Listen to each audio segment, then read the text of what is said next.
Kenny, do your thing.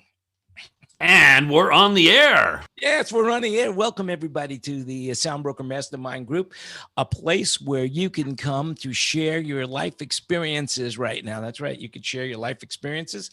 Actually, the idea is a group of like-minded people in the industry to help go through the times of these COVID miserable times to make the best of a bad situation, and so that we're all here and we come out on the other side smelling like a rose.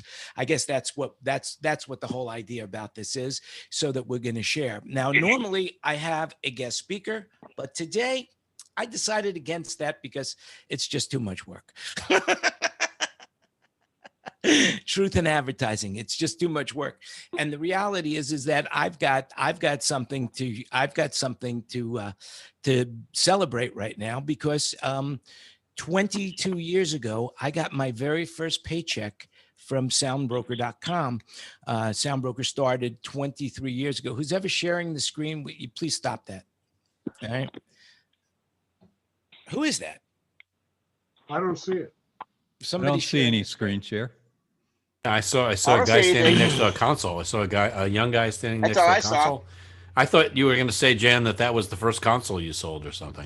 No, the first when that picture came up. Console I was looking for a picture of the first console I sold, but I couldn't find it. You know, somebody's sharing, and it must be Tina. I think Tina is sharing. I'm not sharing. I don't see any sharing. Somebody's sharing. Nobody's sharing. You know what, Jan? Sharing is caring, so it's okay. Yes, I mean, I guess I'm seeing it on my end, but you guys are not seeing it. So maybe you're sharing. Not seeing it, Jan. Yes, I could be. You're 100% correct. I could be the one that's sharing it, but I would actually think that I am not. So anyway, today we're going to cover a few things. Basically, we're going to talk about the highlight of our careers. I think we're going to do that. Best and worst show experiences. I also want to introduce a new segment called Worth My Time segment, that we will share something about what's worth our time other than work. The tips and tricks. I've got a couple of tips and tricks about real life that I want to share with you guys. And of course, we're going to go into some news. So what I would say to you, if you're watching this on YouTube or Facebook, I highly recommend you click the like button and share it, or you DM us so that you could be part of the Zoom group and be on Zoom with us, so you could be part of the panel.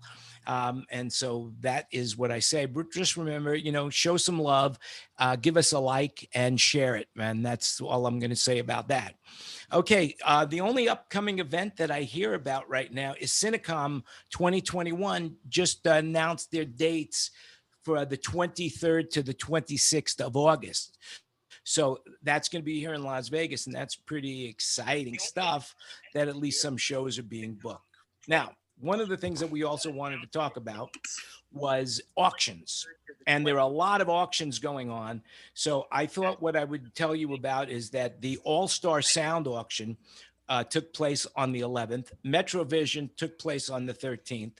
There's a surplus auction from Event Specialists taking place on the 19th. Video West is on the 30th, and Bexel just announced an auction on 12/10. Now, Ron, you went to an auction, right? I believe you went to an auction. And what did you want to report back on that auction that you went to? Well, that was the Westbury one. So there was two different auctions that they had for Westbury. There was an original one where they were clearing out a lot of gear. It was some pretty amazing deals, actually. And we ended up getting some stuff out of that.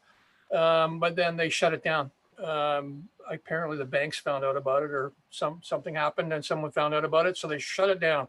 So then they had it again yesterday. They had the whole thing up and running again. So we ended up buying some speakers out of it. It was a really good deal. They had Westbury was a combination Adamson house and an EV house.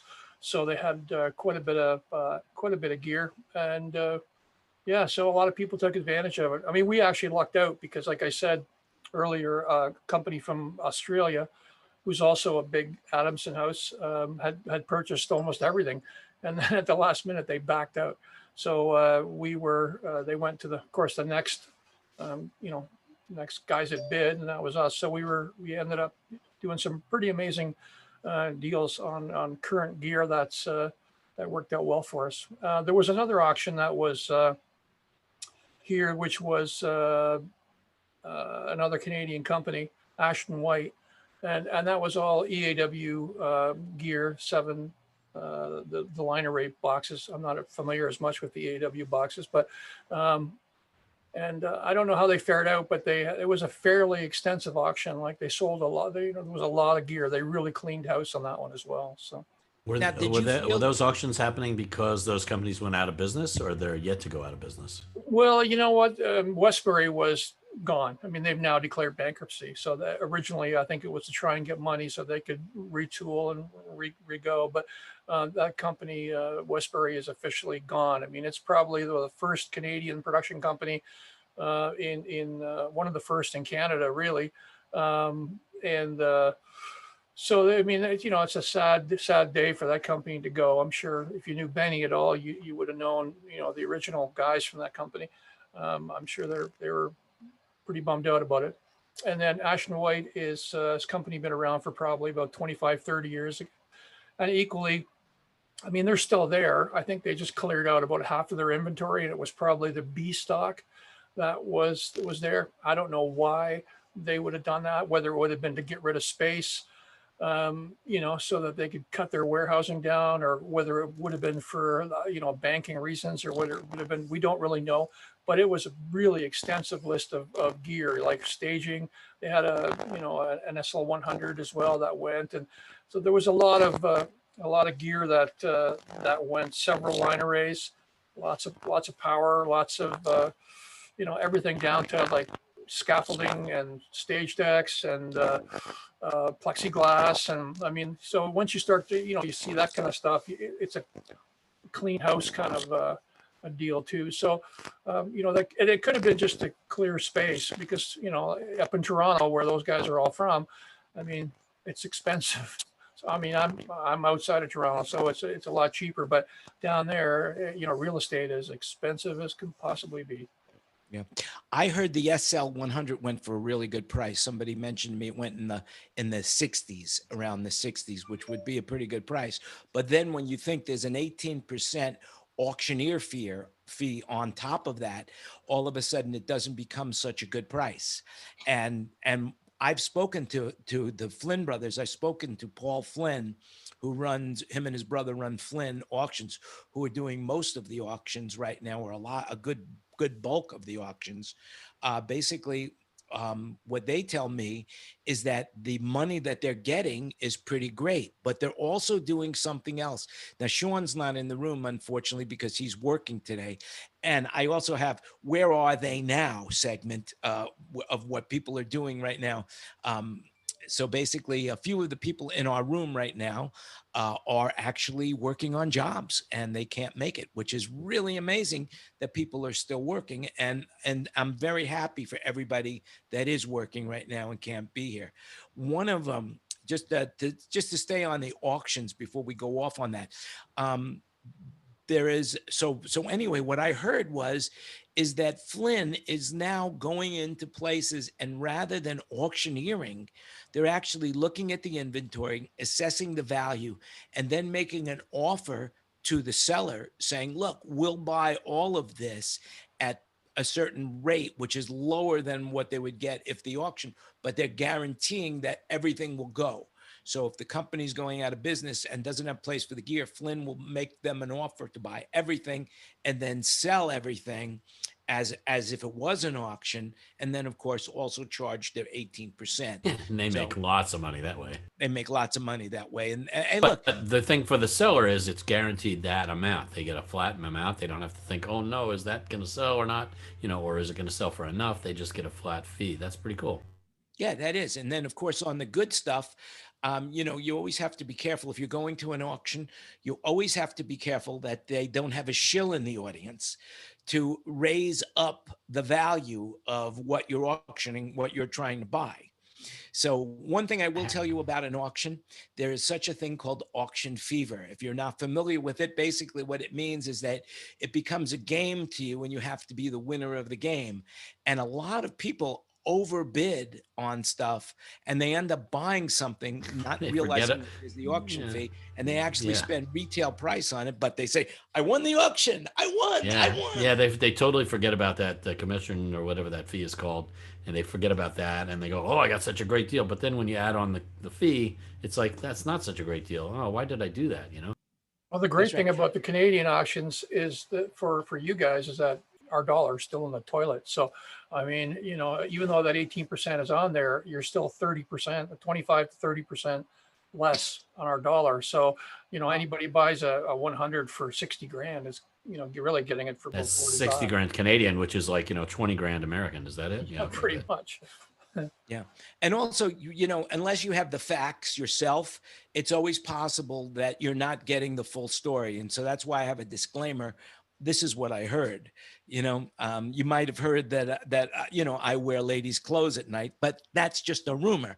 You know, if you have come on, we know that's true. Clothes, then you don't know if it's true or not. You just have to imagine that.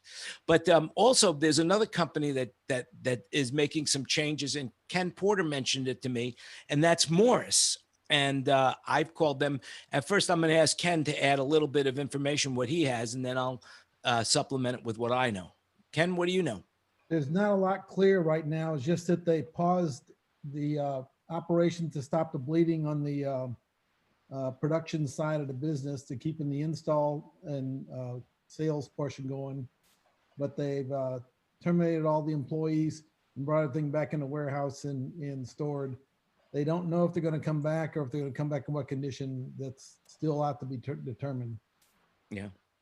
Also, one other thing along the lines with Morris. Now, I spoke with Morris, and they have multiple divisions, and it seems their install division is still going strong, and so they haven't made a decision what they're going to do with the gear. But I'm sure they have a lot of gear that they would like to move, and they haven't really made a decision whether they're going to go with an auction or whether they're going to just sell it privately or go through SoundBroker or any of the other brokers. So that's always possible. Now, one other thing that people were talking about, Solartech.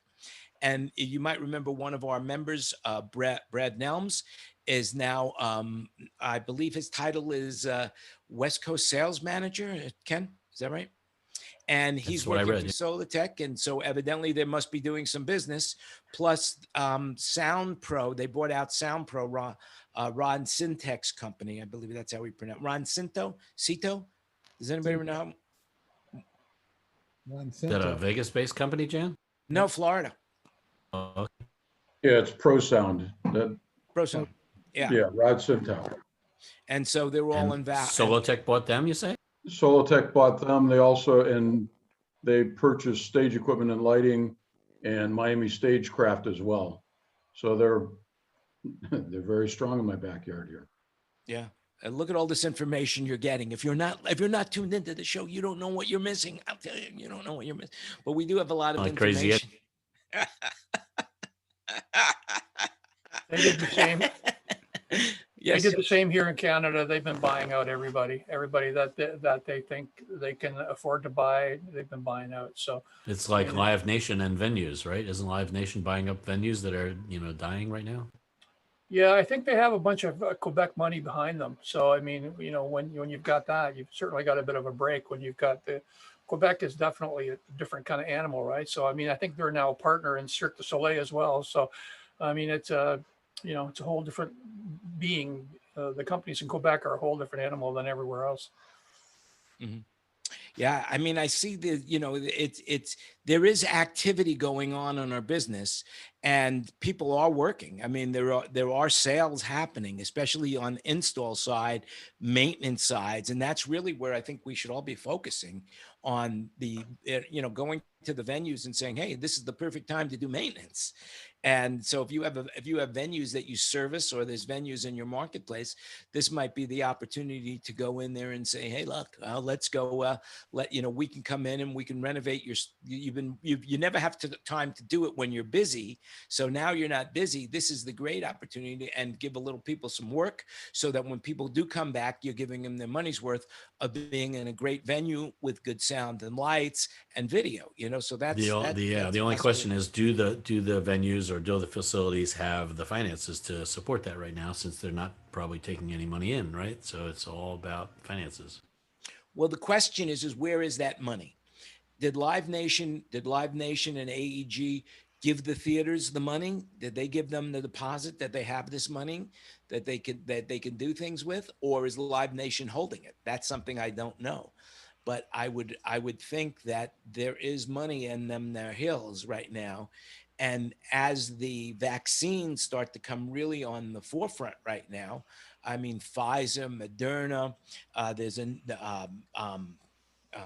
AstraZeneca is about to introduce their biotech, and now they've got these vaccines that they're saying are 95% effective. 95% effective. That's amazing. Don't you think? I mean, like the I believe that the actual flu vaccine is only something like 80% effective, So if we can Right. get 95% and then they could figure out a way how to get it to the people, then all of a sudden things are going to be coming back to normal. Yeah, and If if that's at all we've had possible. basically two companies introduce vaccines or talk about they're in final stages of vaccines in the last couple 3 weeks, if we keep on that at that pace, we'll have a number of companies bringing their vaccines to final stages by the end of the year. It's pretty cool. Right. And I also want to talk to you about another thing. Soon we're talking in this, and we moved in right now. The UK, there's a company in the UK that they've come out with a 20-second coronavirus test. And and that was in the Financial Post. So, by the way, when I say something that I've read in the paper, we'll put the link in. Tina will put the link into the chat if you want to see more about it. And here's something that's really cool along those lines is United Airlines has got a test program right now on a flight going from Newark to London where you actually will be tested when you get to the airport. And then once you pass the test, which is a rapid test, they'll put you right on a plane and they'll put you in an area so everything goes back to normal for you. So just like Marty was saying last week or whenever it was that it's all about this testing. If they can get this 20-second testing happening, oh man, it changes everything pretty much. Yeah. And Ticketmaster, there's an article in Live Design Online about Ticketmaster right now. And they're developing a plan to check fans just before they get to the arena. So basically, you have to get a test before you come, and you have to present proof of that. And that I put the link in there as well. And then when you get there, they do another rapid test, and boom, it's back to normal. So that is something that they're seriously looking at to get back people into concerts. So with all of this positive news, it's only a matter of time before Michael Strickland writes me another email, says, guess what? We've got money, and I want to, Michael, if you're listening, I want to tell you, you're more than welcome to come back onto the show here. But the reality is that I appreciate what you're doing. Every one of us appreciates what you're doing, because basically we know you're just banging your head against the wall right now, and it's got to feel good when it stops. So that's all I can say. Hey now. Hey now. Hank Kingsley was in the room, ladies and gentlemen.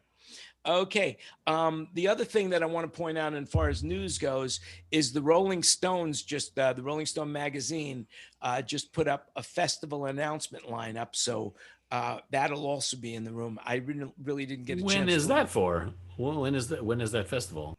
Right now, let me see, Tina. Let's see. Where's the link? Let's see if I could. Here it comes. Let's see if we can get it. Rolling Stones. I think it's actually about the Ryman Auditorium to host a live aid benefit. Oh, okay. Ken, do you know anything about that? A reporter in Nashville, ladies and gentlemen. I haven't heard much about that one. Okay, so the link is in the chat, and we'll move on.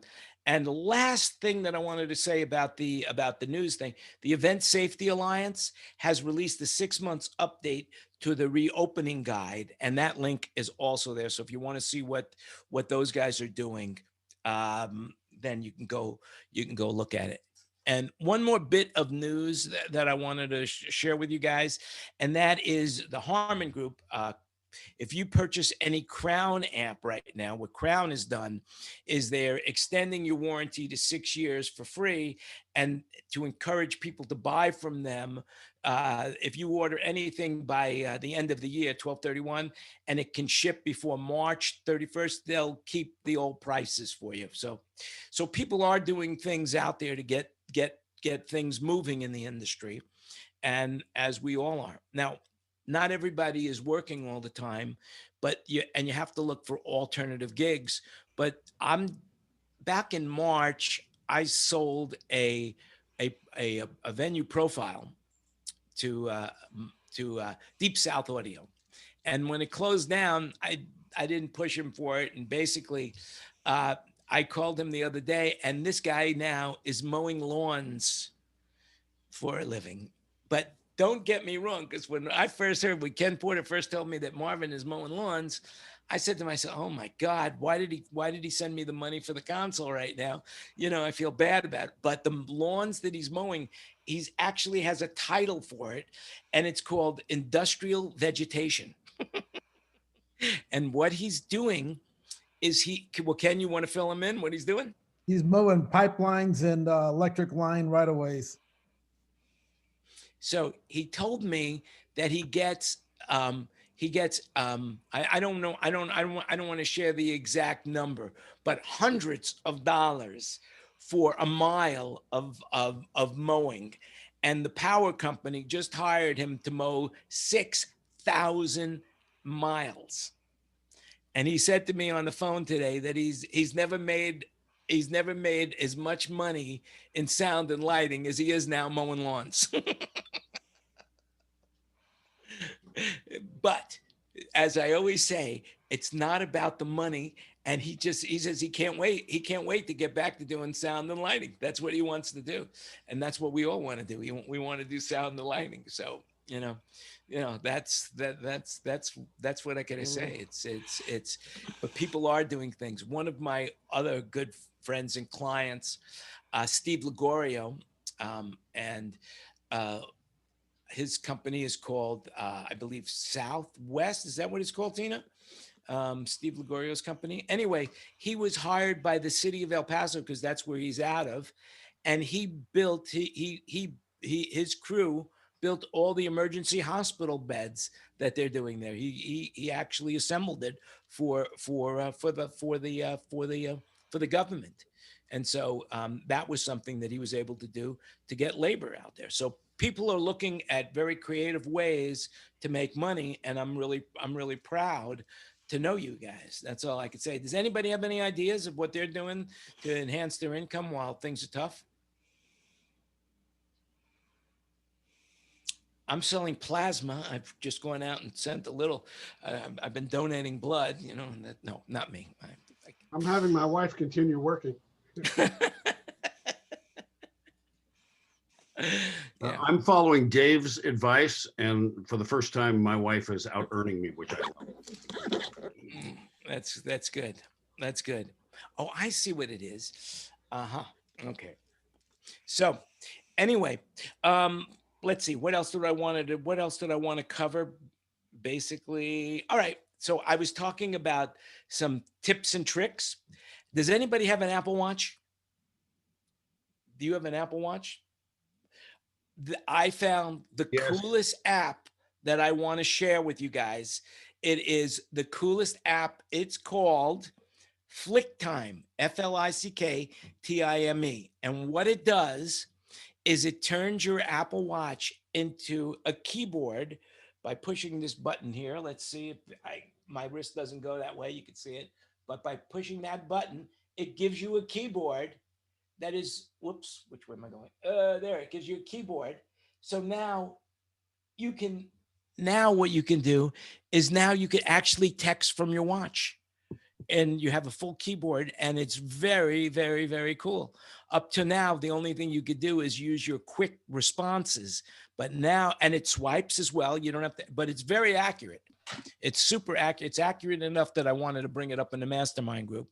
So if you have an Apple Watch, I highly recommend this FlickTime app. And so it works, I bet it works with what, email and text and things like that? Anything. Or It becomes a anything, huh? separate keyboard. So what you could do is I've only used it with texting because basically it's a standalone keyboard and then it tells you where you could send it. So, you could Google it, look it up, whatever. Oh, You can wow. use There you go. you can use speech to text too on your Apple Watch too. Like if someone texts you, you can hit the microphone and then you speak what you want to say, and it spells Is it out that for you right? right away. I didn't see that. Yeah. Oh, that's a Yeah, better there's a little answer. I love microphone that, over there, Josh. but Thanks. this is very Yeah. cool. This What's app the is Yeah, I app use called that a again, lot. Jan? What's it called? it's called Flick Time. FLICKTIME, one word. FLICK? TIME. And it's really a cool app. So anyway, so here we are. Does anybody have anything they want to share right now before I share what I want to share? Anybody? Well, so it was a long time ago today. It was 22 years ago that I got my first paycheck from SoundBroker.com. And for those of you who don't know the story of SoundBroker, basically I was doing stand-up comedy at the time, and I was more or less starving to death when a guy by the name of Morris Leiter, I don't know if anybody knows Morris Leiter, called me up and basically said to me, hey, I got a job for you at Disney. And I thought it was going to be either, telling jokes, warming up the audience. And he said to me, no, it's selling equipment. And I said to him, Morris, I can't do that. I'm a comedian. And without missing a beat, he said, that's the funniest thing you've ever said to me. Anyway, Morris wouldn't let it go. He would not let it go. And he convinced me that it would be in my best interest through guilt by telling me all the jobs. Somehow he had remembered every job he had ever given me. When you wanted to work for Prince, did I tell you I was a comedian? When you wanted to do that job for Phil Collins, did I tell you I was a comedian? When you wanted to work for Elton Thank John. you for calling SoundBroker. This is Tina. How may I assist you? Tina, you got to mute your mic, please. Anyway, so basically he guilted me into doing it. And then in 3 weeks, I made more money than I'd ever made in my life doing anything. And I said to myself, I've been doing stand-up comedy for 2 years, and I went through all my savings and I'm broke. And here I did something I don't even want to do, and I made money. And I had to readjust my thinking. And then I said, you know what? I'm going to get a real job. And I couldn't get a real job. Nobody would hire me. But David Sherman, who's not in this room right now, David Sherman said to me, he says, hey, listen, I got a job for you over at JBL. We got a warehouse full of stuff that we need to sell. And what you did for Disney, why don't you do it for us? And I begged them to hire me as an employee, and they refused. And so basically one thing led to another, and I was selling the stuff, not knowing that it was really the seeds and stems of what JBL had, because they had moved it across the country multiple times in a garage sale. And I didn't know any better. So I just put together a marketing plan, started selling it. And this guy calls me up and says, I need to buy these amps that you have marketed. And I said, well, I just sold them. And he says, well, I need 10 of them. And I remember I was selling those amps for like $1,000 a piece, and I was making 10%. But I had worked for Al Siniscal at A1 Audio, and my office was upstairs. And every day I'd have to walk up the stairs, and on both sides of the stairway, Al had these amplifiers stored. And so I said to the guy, well, I might know where some used ones are. Would you be interested? I'm desperate. I need 10 of them. So yada, yada, yada. I call Al. I says, you still have those amplifiers on the stairs? He says, yeah. I says, what do you want for them? He says, I'll take $200 a piece. I said, fine. I called the guy back up. I says, they're $800 a piece. How many you need? He took 10. And from that moment on, I never looked back. I never looked back. Now, the name SoundBroker. How did I come up with a brilliant name like SoundBroker? You're probably all asking yourself, how did you possibly come up with a name like that? That's just brilliant. It's unique. It's crazy. It's creative. So I'm sitting in my office at JBL, and the phone rings. And I'm now doing independent contracting work for JBL.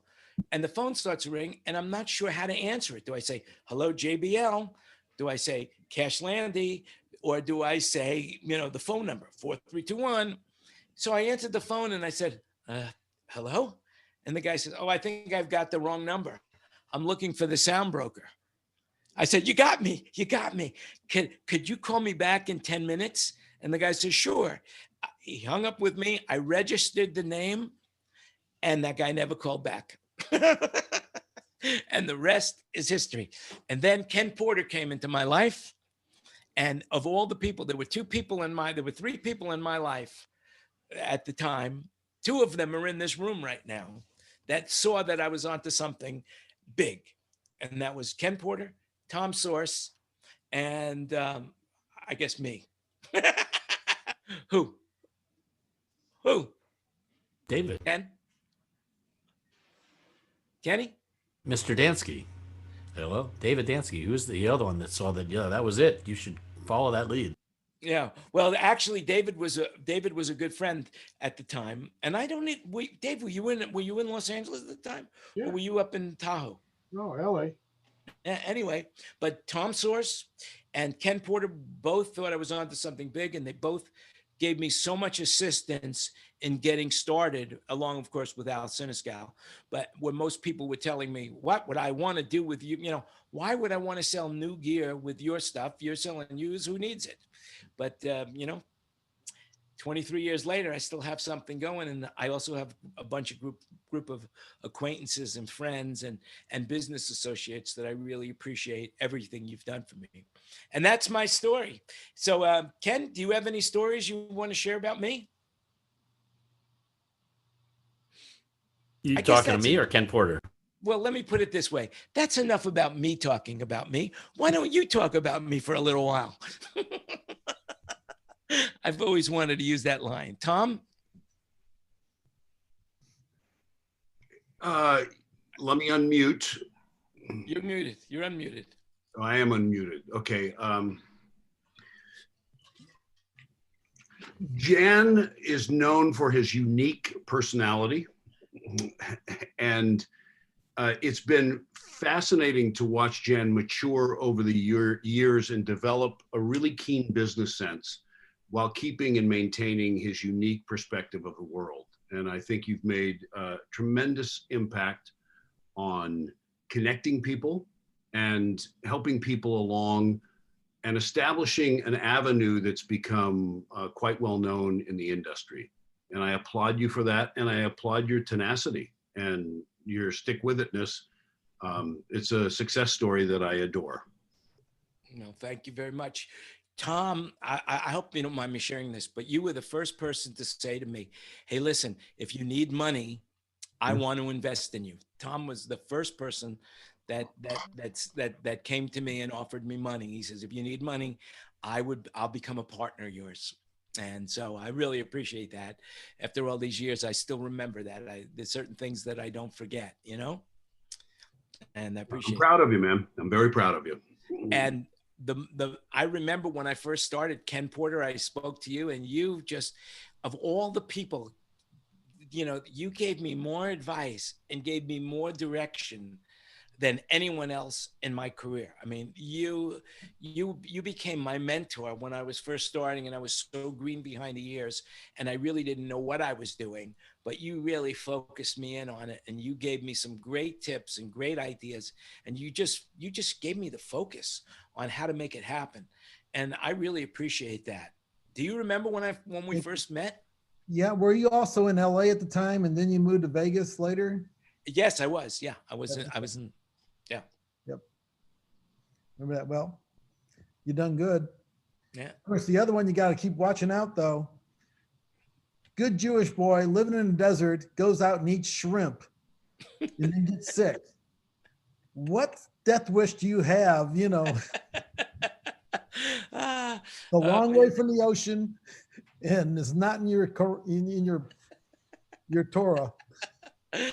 No, that's right. You know, shellfish is just one of those things that you're not supposed to eat in the desert, but you could eat it if it's refrigerated. I think in those days when they first came up with this, with the food, you know, if they were away from the water, and of course living in Egypt and Israel, not too much shrimping going on there in that desert.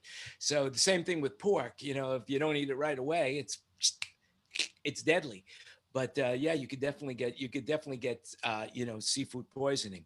So does anybody else have anything they want to share right now?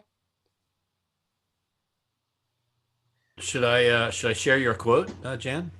If you feel it's worthwhile, of course. Come on, this is a quote. I wrote this down. It's dated here. It says, it's just like a post-it note that I have, and for some reason I've been holding on to it. Now, was this before or after SoundBroker, 1997? It was just as we were starting SoundBroker. So when I started SoundBroker, just an FYI, Paul was working. Kenny was working. I think for Paul Anka at the time. No, at that point. But you were the one who told me what Paul Anka said. Okay.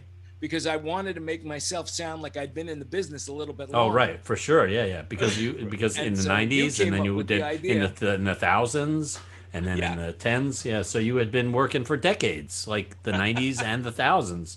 Yours too. Because Paul Anka used to say, "Oh, I've been in the business for 4 decades," and that was the 50s, the 60s, the 70s, and the 80s, and it was like 4 decades. And wait a second, he's not 40 years; it's only 30 years. But he likes to exaggerate. So Jen was able to cash in on that same thing since he started his company close to the end of a decade. Anyway, but Jan gave me this great quote that I wrote down for some reason on. Listen to this. It's almost the anniversary of it. It's just 4 days ago was the anniversary, November 14th, 1997. Jan said, and here it is, I wrote it down, right? Jan said, and I quote, "Money is a fucking great tool, man." There you go. Have you ever heard a wiser quote? That is wise, right? So, remember that as you're, trying to find more of it. That was the date when I was just incorporating. That was exactly the date that I was getting ready to do all this incorporation of this. How about that, huh? I don't know. For some reason, the funny thing is that I wrote it down and that I've kept this piece of paper since then. That is weird. Well, I think that could be my epitaph on my gravestone. All right. All things considered, I'd rather be in Philadelphia. That's what they say. So the other thing now, one of the highlights that we do now on the show is we talk about our most memorable experience of what this industry has done for us. And I have a million stories. There's so many stories that I have, but the one that stands out the most in my mind is I was working thanks to David Dansky, I was working as the production manager for Debbie Reynolds for her Thalian Ball.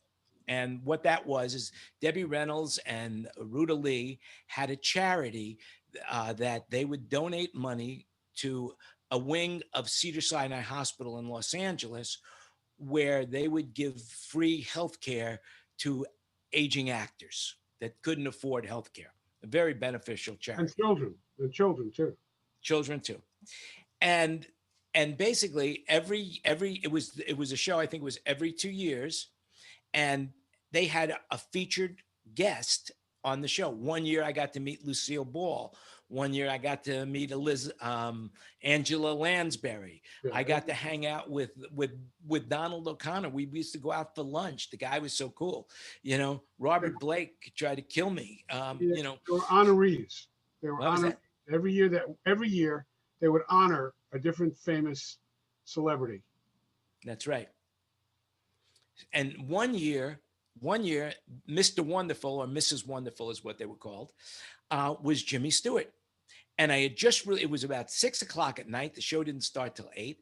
And I had just released the crew and I was getting ready to eat some dinner and change into my tuxedo when I get a call from the kitchen saying, there's some guy back here on the loading dock is asking for you.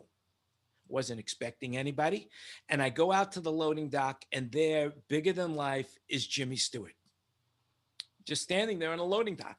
And I said, "Mr. Stewart, what are you doing here? The car's not supposed to pick you up for another 2 hours." And, I wish I could do Jimmy Stewart right now. He says, I was sitting at home.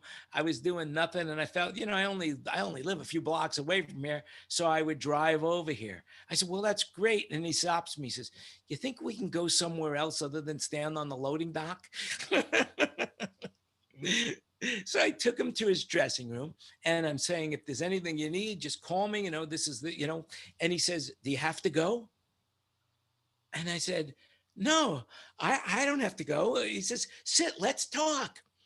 And we started talking, and it was like this guy had no idea what kind of mega star he was.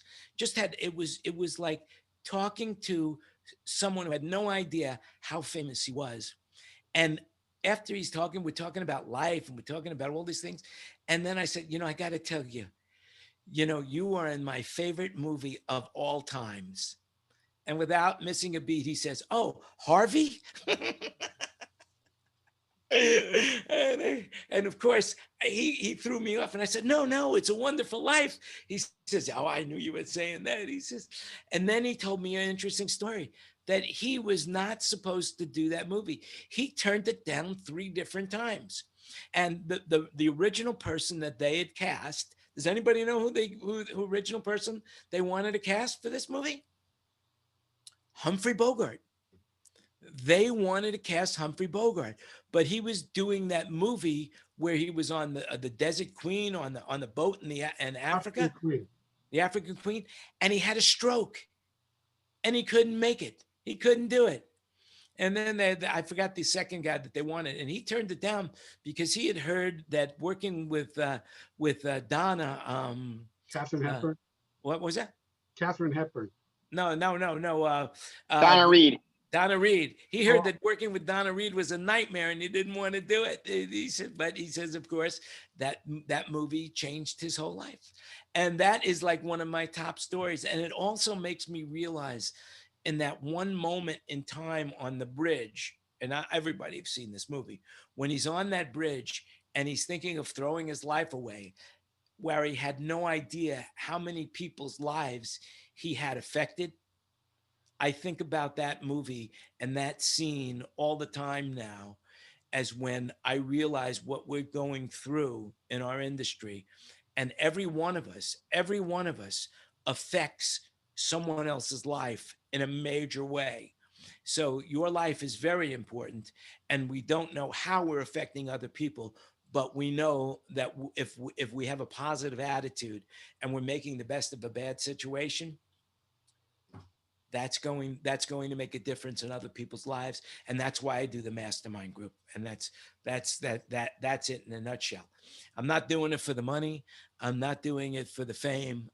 That's for sure, because there is no fame here or money. I'm doing it because if I can just reach one other person and get someone else to do something good for somebody else, then I've done what I set out to do in these tough times. If I could bring a little laughter into your lives, from the show, hey, that's what it's all about. And I'm glad that I'm able to do it. And I'm glad that you guys are sharing it with me. So, hey, that's now my story. Anybody have anything we want to share? I want to add something about that movie. It's a Wonderful Life. Sure. It was not a hit, and it was not a hit movie. And so it was allowed to go into public domain. And because it was in public domain, the networks and the TV stations all started showing it because it was free. And that's what made the movie really famous. Wow. I didn't know that. Yeah. And the other thing about that is I read that Jimmy Stewart, right before he made that movie, he actually was over in fought in one of the world, I think it was World War II, and he actually had PTSD. And they said in some of those scenes where it looks like he was, having like a flashback or whatever, they said that was actually legit. That he actually wasn't even acting. That was really him, but they kept it in the movie. Yeah. Also, the other thing that Jimmy Stewart told me, because I asked him, I said, "Man, you were a mega star in those days." He said, "Oh, yeah. But I didn't look at myself as a mega star." I said, "So I said to him, what was it like being a star? What was it like with the women, with women all over you?" And he says, "Oh, I was a happily married man." And then he said to me, "I think I need to rest now." And that was my cue to leave. So that was, that was a moment in time. I got another moment in time that I would like to share with you, and this was back in 1970, I believe, and this was before I was in the business. I went to Watkins Glen. I think it was in 70. Watkins Glen. It was the Grateful Dead, the Allman Brothers, and the band. And they were playing in upstate New York at a racetrack at Watkins Glen. It was really, really hot that day, super hot. And I had just gotten out of the military. I was trained as a medic. and a guy started to OD right in front of me. And this is a miracle story because today it never would have happened. But I organized the people around us. We got him out of the crowd. I gave him some CPR. I got him breathing again. And then somehow we got on a medevac helicopter, and I was on the helicopter. I don't know what happened there, but I ended up going on the helicopter, and then they brought me backstage because Bill Graham wanted to meet me. And Bill Graham said, "Thank you very much for saving that guy's life. And basically, I want you backstage." And I got to see backstage for my first concert at Watkins Glen. And I thought it was just amazing. But there was one thing that stood out other than that is, remember I said it was really hot? Well, they had the fencing all around the backstage, and people were really hot. And Bill Graham took out a hose and he sprayed down the crowd. And I thought that was just really an amazing moment in time where he actually cared about the people other than just himself.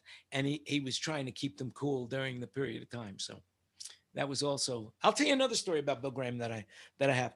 I went to see, when I was younger, I was living up in Santa Barbara. This is back in the very early 70s as well. So this had to be maybe a little bit later.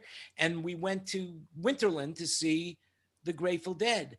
And some guy had gotten up on the lighting truss and was dancing above the band.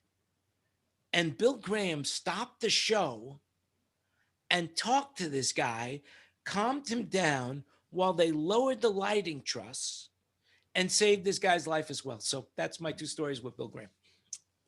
And it was pretty amazing that he actually stopped the show to get this guy off the lighting truss. And rather than say it, I guess it would have been a different ending if the guy would have fallen off, But so anyway, that's my stories. I got many more where they come from. Anybody have anything they want to share?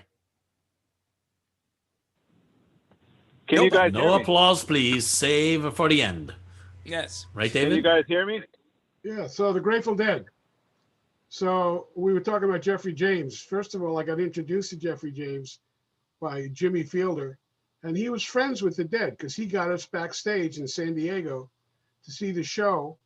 And the cops in San Diego were still pretty much conservative, and they started screwing around to the people backstage.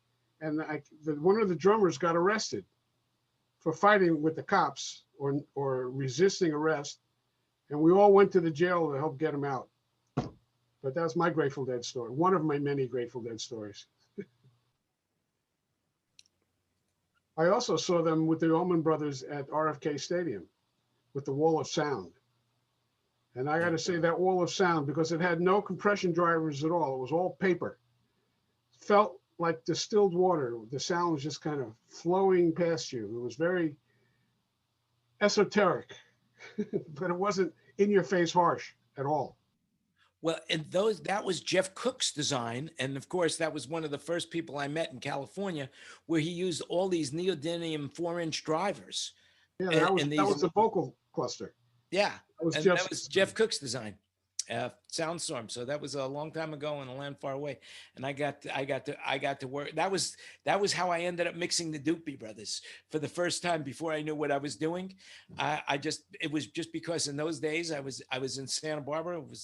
It was like late '69, early '70, and I met him at a concert in the park, and we started talking, and he says, "What are you doing tomorrow? You have a car?" I said, "Yeah." He says, "I need some help getting down to the Ventura Theater."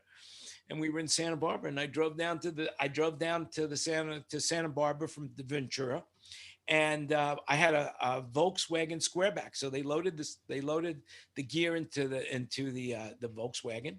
We got down there, and the guy that was going to mix the show didn't show up, and he says, "Hey, you want to mix the show for the Doobie Brothers?" I says, "Sure, I'll do it." That was the first show I ever mixed, probably the last, I think. Actually, I mixed one more show after that, but that was it. That was my story. I got so close to mixing them and never did, and there you are. Yeah, and everybody was saying it sounded good, but I didn't know what I was doing. All I was doing was controlling the levels. They were mixing everything backstage. They were doing all the EQing backstage. So in those days, that's Yeah. the story. Speaking of the Doobie Brothers, I think it was about 5-6 years ago. We actually had Michael McDonald up in our area doing a private concert, and it was at a high school theater. And he came in, the whole band came in, and he's in his dressing room playing his piano. Comes on stage, plays his piano. He gets done and goes, "I think I'm gonna walk around the city." And he just started walking. It's a little village, and he started walking around and talking to the people, and people had no clue who he was.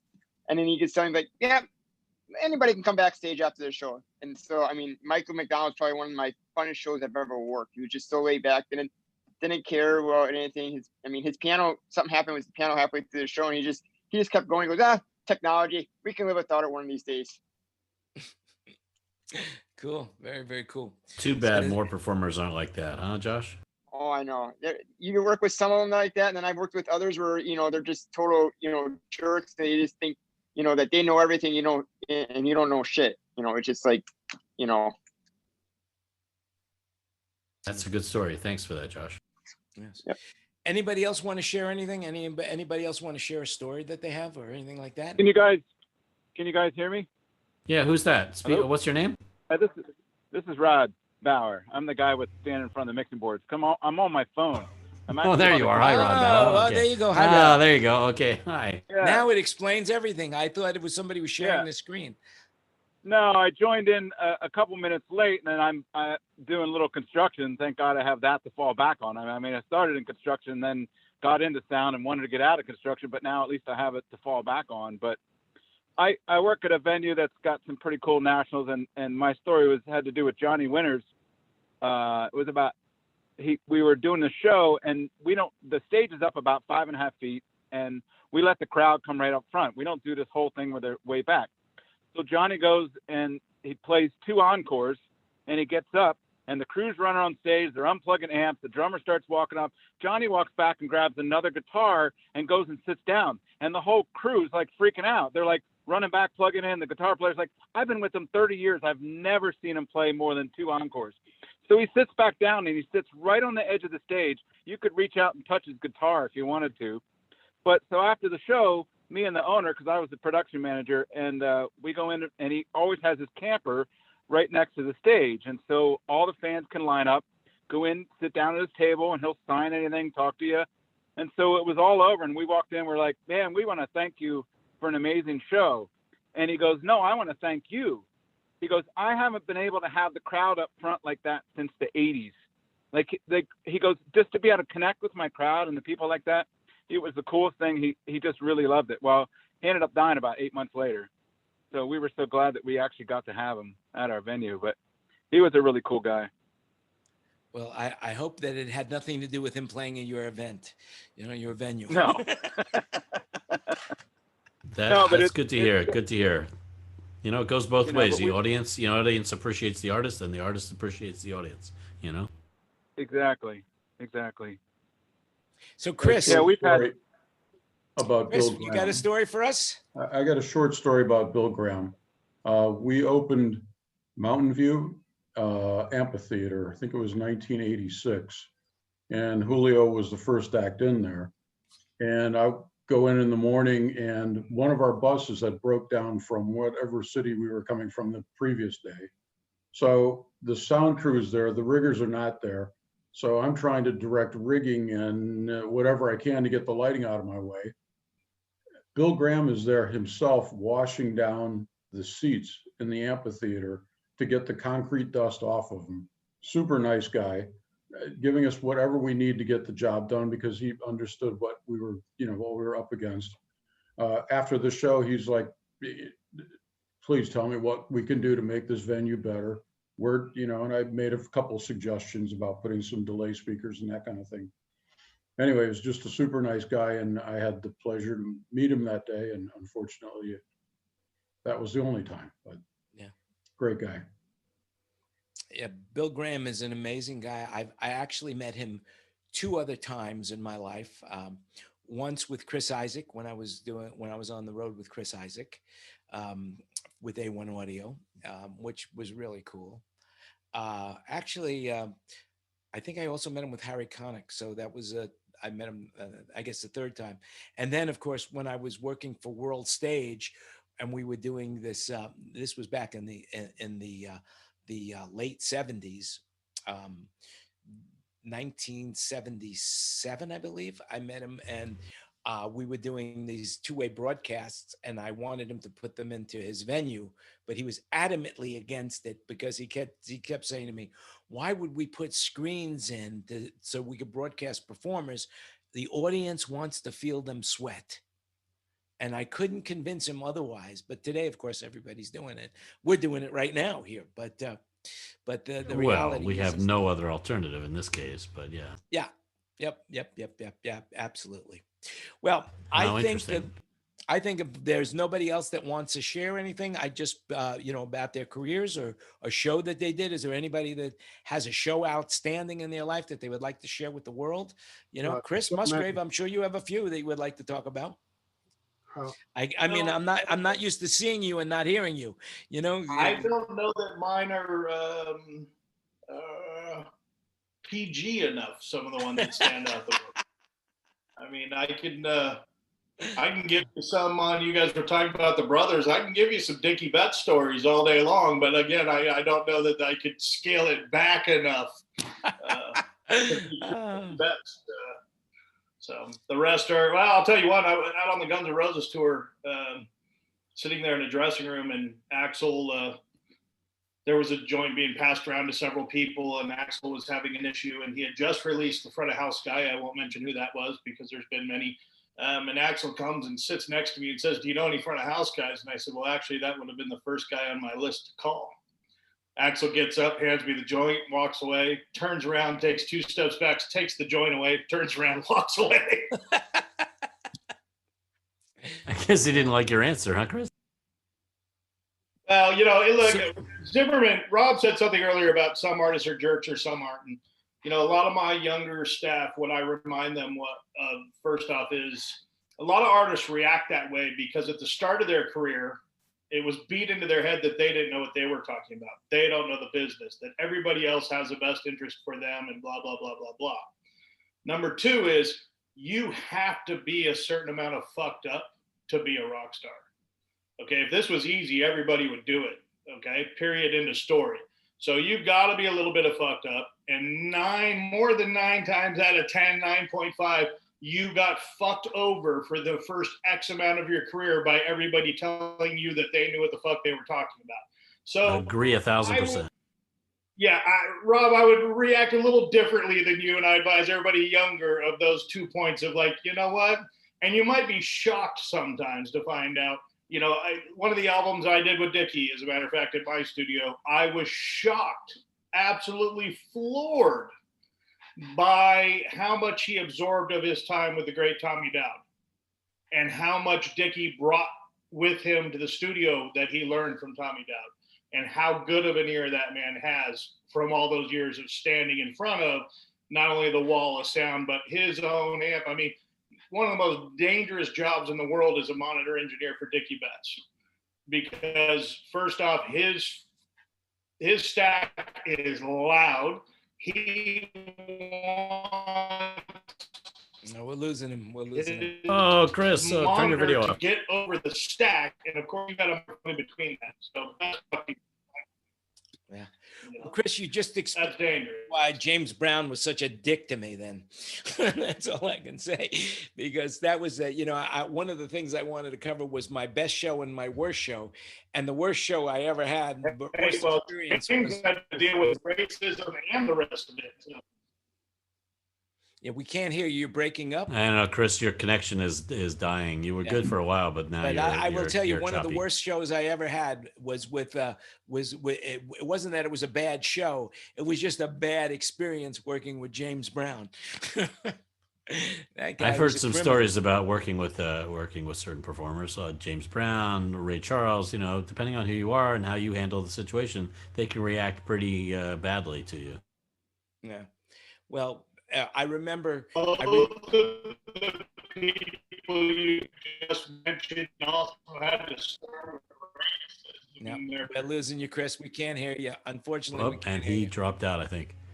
Yeah. Oh well. That's bad connection. That's one of the things that's really important to do when you're doing Zoom meetings is that to try to be plugged into the internet rather than to use Wi-Fi. But that's always a good sign. So Anyway, I have a quick story for you, Jan. sure. So this is there was a period of time where I did a lot of big band work, and I had just come off doing about a year with the Duke Ellington's big band. Was on the road with them and was really proud of my work with them. And I was asked to do the AFI award show that had Count Basie. And I thought, I am so set up for this gig. I'm like just coming off the road with Ellington. I'm in the groove. I know all of Basie's stuff. So we do the show. It goes great. I feel really good about the mix. And I go back to say good night to Count Basie. And I'm all beaming with proud and really pleased with my work. And he goes, "Hey, you the sound man?" I said, "Yeah, I'm Tom. I was the guy who mixed the show." He goes, you know, I've worked with a lot of sound men, and you're one of them." Oh, Tom, I have such a similar story. Dude, I was so set up for the moment, and there it was. Oh, can I share my Doc Severinsen moment then? Hit it, brother. So take that same exact story. I was doing some Doc Severinsen shows when I worked at the Sands in Atlantic City, and he carried a guy, but his guy did the monitors, and I did the house or something. I wanted to get my picture taken with Doc Severinsen backstage, like I did with many of the performers that worked in our venue. So I did that, and then I took the picture back there to have him sign it, kind of like in Tom's story. I went back to see Doc, and he goes, you're the sound guy. Wow. You are, and I was like waiting for him to say, the best sound or the best something. He goes, you are the best dressed sound guy I've ever worked with. I was like, okay, I'll take that as a compliment from Doc Severinsen, who was known for his, great dressing also. But I thought that was so funny. He was really cool. So Dan, I'm not sure if there's a running theme here, but I do actually have a funny live concert story. Go ahead, Michael. Yay. So this was back when I was willing to work nights and weekends, and I was in the nightclub business. And I worked for an outfit called the Baja Beach Company, and we had at one point 30-some nightclubs across the U.S. And we came up with one summer of 90-something, I don't know what it was. We came up with this summer concert series, and we were signing these B acts to hit multiple of our clubs throughout the summer, especially the ones that had big parking lots, and we would do parking lot concerts. And one of the artists we signed that summer was Edgar Winter. And this is when I was in Texas, so working in Arlington, Texas.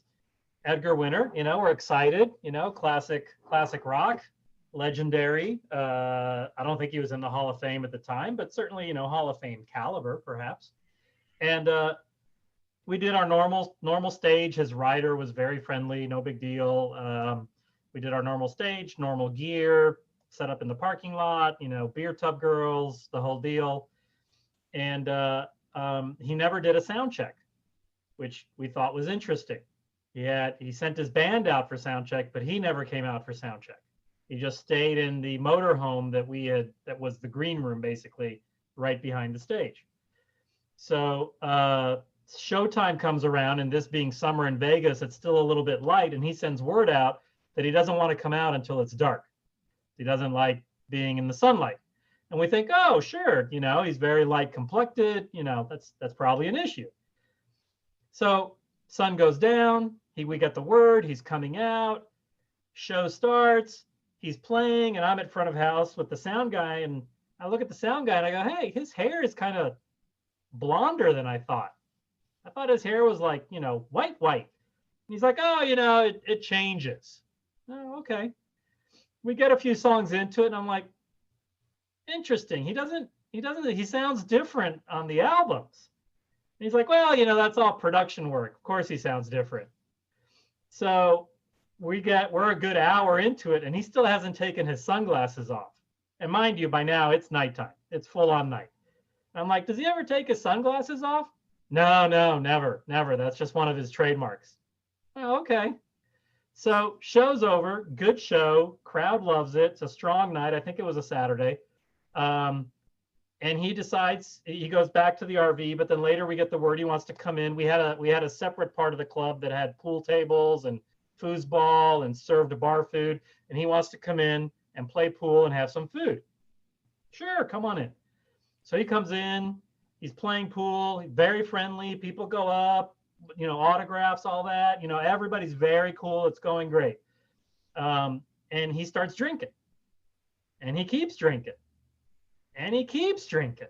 And next thing we know, it's about 2:30 in the morning, last call has come and gone, and he's still out there knocking down the last, 6 rounds that he ordered at 10 minutes before last call.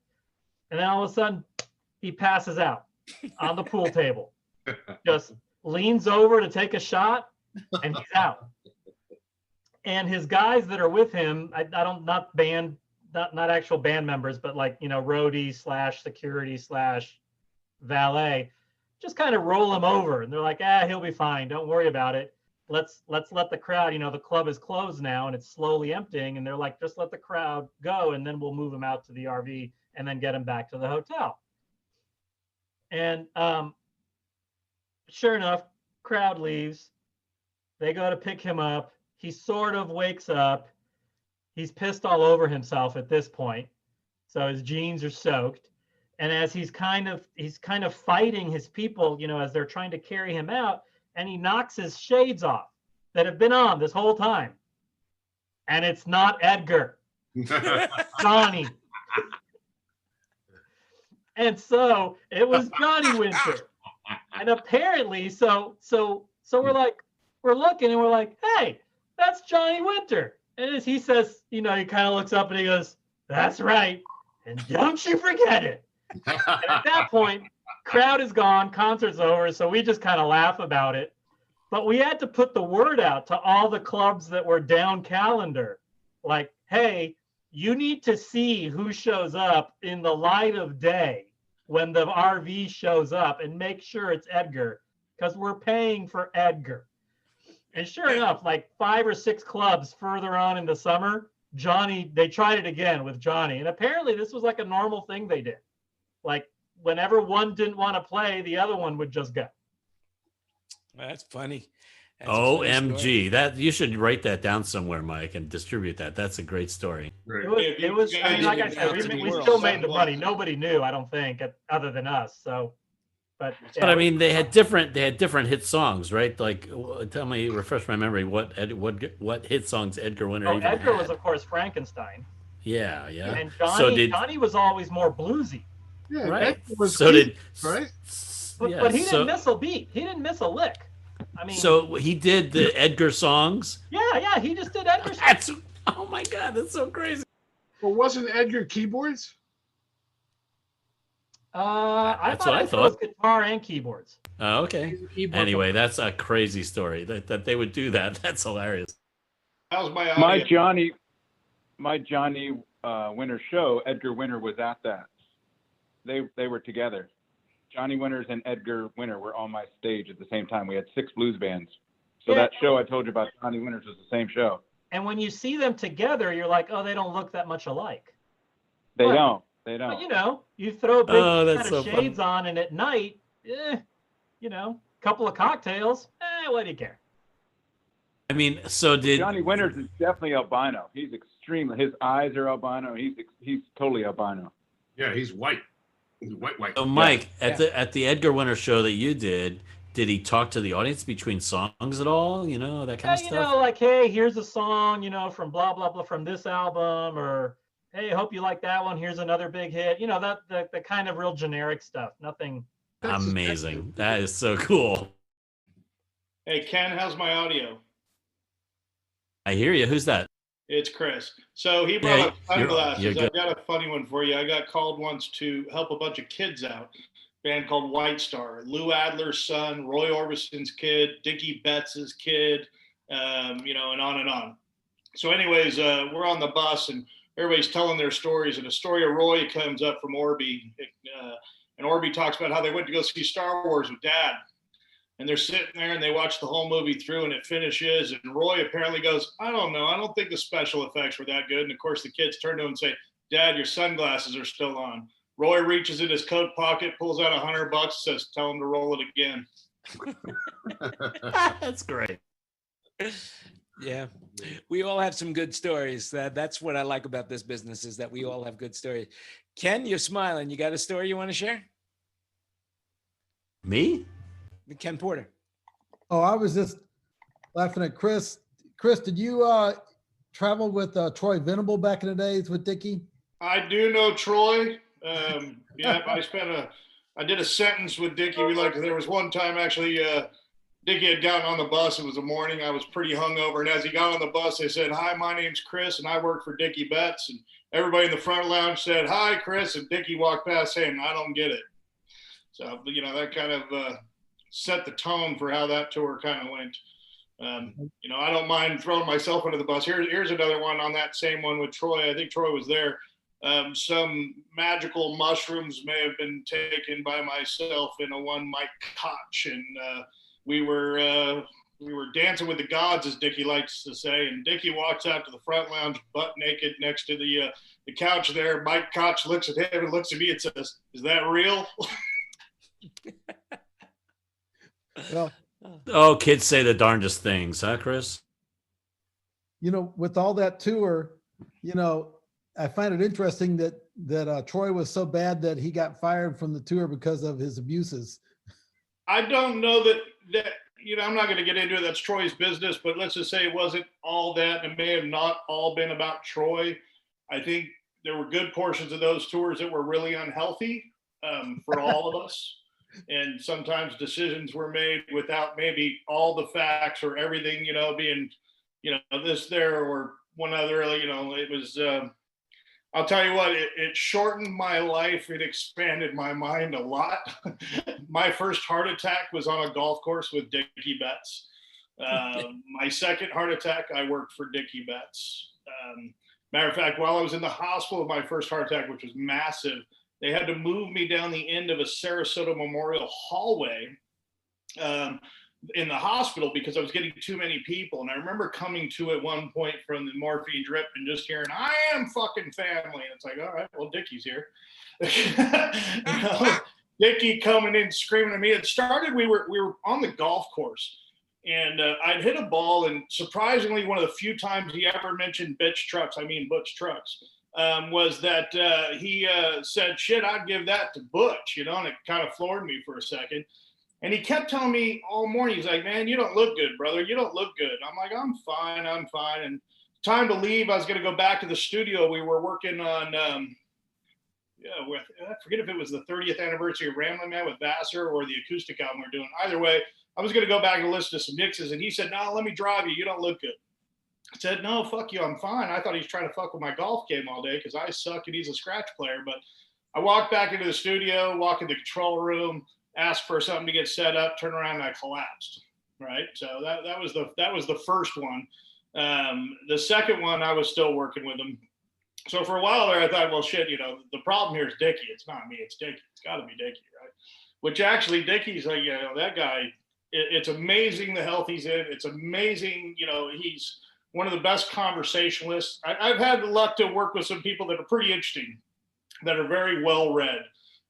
Whether it be a Jello Biafra, who people don't understand is insanely intelligent and fun to talk to, or Killing Joke, or any of these bands that all shortened my life. I blame them all. None of it was me. I blame all the artists, of course.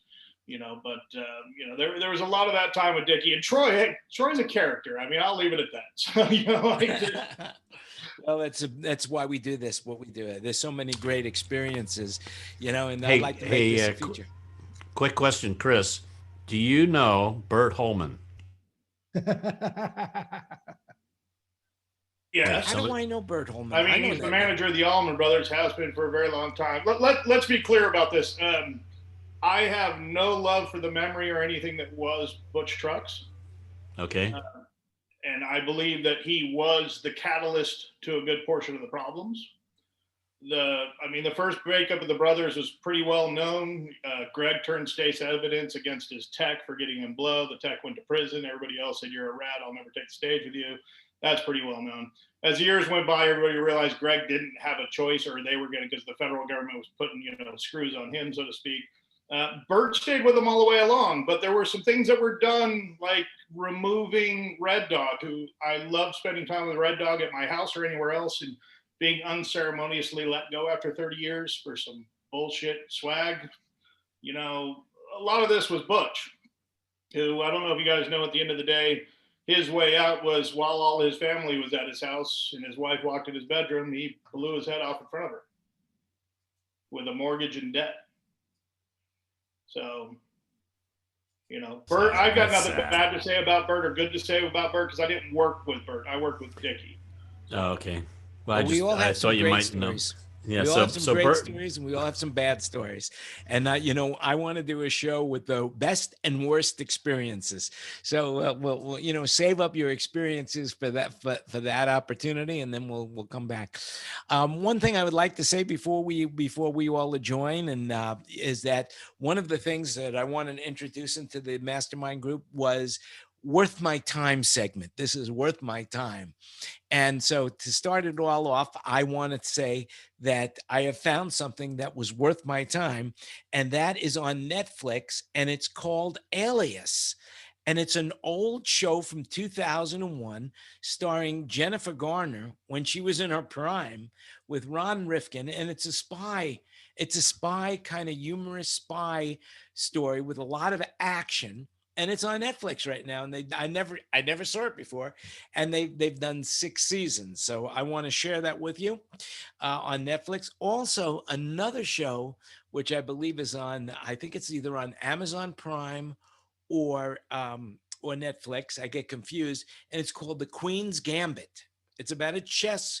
It's about a chess player. It's a fictitious story about a chess master, and it's totally captivating, and it's definitely worth your time. And the last one I will share right now is on Amazon, and it's called The Messiah. And they were going to do multiple seasons, but because of the subject matter about the Messiah, either coming back for the first time or coming back, depending on what your point of view is, too many people and too many places had some disagreements with the way they were presenting the Messiah aspect of it. And of course, they were traveling all over the world with many. It took many people to do this, so there was many scenes with many crowds. But if you can watch The Messiah, I think you'll enjoy it as well. So those are 3 things that are worth my time. Is anybody have anything that they want to share that's worth their time, other than that's outside of our industry? Kenny. Well, speaking of Netflix, I watched this show a couple times. I watched a couple episodes of it called Song Exploder. Have you seen it?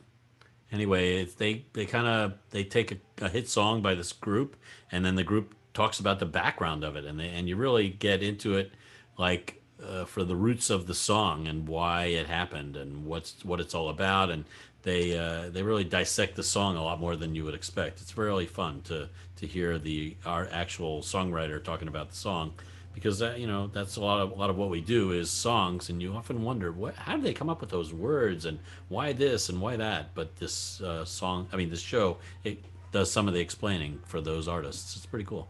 Yeah. David Dansky, there is a show, and I know you and I had talked about it because you met the guy's son, about the studio players in Los Angeles. Oh yeah, the Wrecking Crew. The Wrecking Crew. That's it. The Wrecking Crew. Yeah, that's a great film. Yeah, when that film first came out, they didn't have enough money to pay for the royalties on the amazing litany of songs, so they were doing charity events. You pay what you could, and and Danny, the son of, or David, go backwards a little bit and tell people what the Wrecking Crew's about. Okay. In Los Angeles, when the music business was really in Los Angeles in the 70s, the 60s, the 70s, the 80s, that the studio musicians, the small group of studio musicians, turned out to be on pretty much every record you ever heard, that even if it was a Beach Boys record, they played on it, not the Beach Boys. and they played on everything. And these guys, including Glenn Campbell, were famous for booking 6 and 7 sessions a day and moving from one studio to the next. And if you pick a song, hundreds and hundreds of songs, Hal Blaine, who just passed away, the drummer, was on like every song. And so the guitar player, Danny Tedesco, I think it was Danny, his son decided to make a movie while his father was still alive about the Wrecking Crew. It's a documentary, and all of these songs, so many songs that we all know, he had to get the royalties for, and he couldn't afford it. It was a fortune. So he would show the movie, and that's how I got to meet him, because he would show the movie trying to raise money. And I went to see it 3 different times because it's just amazing. The history of the music business is right there with the Wrecking Crew. Now, Memphis had a group of guys, and Nashville had a group of guys, and Detroit had a group of guys. The Funk Brothers were the guys in Detroit, but LA had the vast majority of all the music that was coming out. And so it's called the Wrecking Crew, and it's fascinating. Yeah, basically, to just embellish on that, basically what they like, for example, the Monkees, that they played the Monkees because they wouldn't let the Monkees go into the studio. And a lot of times the bands would go in, and then the producers didn't like what the band sounded like. And then the Wrecking Crew would go in and cut the tracks, and they would remove the original tracks that the band did and put it out as a record. And the last thing I'd say about the Wrecking Crew is Hal Blaine, the drummer, I believe one year he won 6 or 7 Grammys from all the records he was on. So you know who had a part in that movie, whose name I saw in the credits, and I think you probably all know this guy, Greg McVie. You know Greg McVie, right? So his name is in the credits of that movie, and I'm not sure for what, but I keep forgetting to ask him what his part was in the movie. But he did something to make that movie happen. Hey, if you guys haven't seen it yet, one of the most amazing documentaries that's not only about the music industry and history of it, but our industry heavily intertwined as well, is The Language of Music, the Tom Dowd story. And it starts with the introduction of multi-channels and him building those and showing Ray Charles how he played back tracks that Ray Charles didn't know you could do yet. And Ray Charles in the movie, when you see him fire the girls and get them out of there and say he'll do the parts himself, well, the truth about that is he just learned that Tommy was able to do multi-track. So his head was so fast, Ray was so fast, he goes, I'll do those parts myself. But this starts back with, I don't know how much you know about Tommy, but Tommy started, and they discuss it in a little office in Manhattan on a little something called the Manhattan Project. And he was one of the lead guys of the Manhattan Project. And when he got done with all those tests down in the Canary Islands and came back, he knew that what they were teaching in college was bullshit, but he couldn't say anything because it was classified. And all of a sudden, he became a record producer instead. And his first job was, the first song is, If I Knew You Were Coming, I Would Have Baked a Cake. And it starts there and goes all the way up through Skinner, the Allman Brothers, Ray Charles, Anita Franklin, everybody you can imagine is in this documentary called The Language of Music. It is a must watch for anybody on both sides of the coin. And Chris, where is that available? Is that on Netflix or something? It's available online. Just do a search for The Language of Music, the Tom Dowd story. You'll find it fine. Obviously, Tommy passed away. Actually, all of us, Dickie, all of us were together when all of our phones blew up with the news. We were all in the control room of my studio when we got the news he passed. His daughter, Dana, though, is carrying on his legacy. But this documentary, I cannot say enough about how much it teaches on both sides. The music, where it came from, how it did. It includes things like Ahmet Ertegun and everything, the start of Atlantic Record, who, when I had my studio in Florida, I got this strange call from somebody going, look, I've got this 56 Aphex reel-to-reel. And I just say, you have a what? And the guy goes, oh, you know what I'm talking about? And I said, yeah, of course I do. And he goes, well, if you've got a truck, you can have it. And he gives me the address, which was out on Longboat Key, Florida, which is it's still a very exclusive location. The gates open, I go in, I hear beautiful piano playing, and I come around the corner, and it's the real playing. Who is it? One of the original founders of the label. There he is right there. He gave it to me for free with all the paperwork. It said he was getting rid of it to move a grand piano in. And I racked that up, and actually some of Dickie's stuff ended up getting mastered to that original Aphex tube reel-to-reel. Very, very cool. Well, very, very cool. Well, I want to thank everybody for showing up today, and we'll have one more meeting before Thanksgiving, I believe, because Wednesday and the day after. So I don't know who's going to show up, but I will be here. Invite your friends. We won't have any turkey, unfortunately, but maybe bring a drink. And so instead of just sitting there, and we'll be drinking, we'll toast, we'll share what we have to be thankful for, because we have plenty to be thankful for. And I just want to remind you all that to share the links, invite people to come and join us on the panel. If you see me on Facebook, if you see this on Facebook or YouTube, give it the thumbs up. Remember to share it, and that's all I could say. And I want to thank you again for being part of my life and being involved in this and making the mastermind group what it is. Because without you, I would just be here talking to myself. And I appreciate the fact that I'm not doing that. So you make it happen. I'll see you guys again next week, same time, same place. We're going to stop the live recording right now, but we'll stick around for a little while longer. So I want to thank you, and stay safe and stay healthy. And we'll see you again next week.